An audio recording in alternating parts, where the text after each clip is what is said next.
দেখবেন জানাজার নামাজেও মনে করেন 10:30 বাজে জানাজার টাইম দিছে, 10:30 জানাজা, 10:34 বাজে গেছে, 30-40 বাজে গেছে।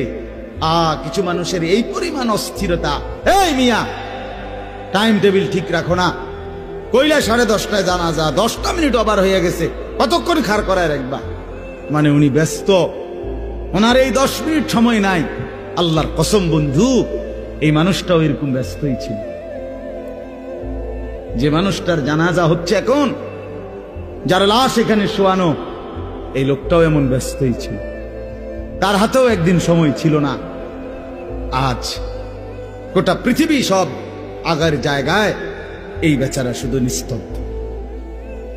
চোখের সামনের জলজ্জান্ত মানুষটা স্তব্ধ, আর হাত নড়ে না, পাও নড়ে না, আর চোখ নড়ে না, জিহ্বা নড়ে না।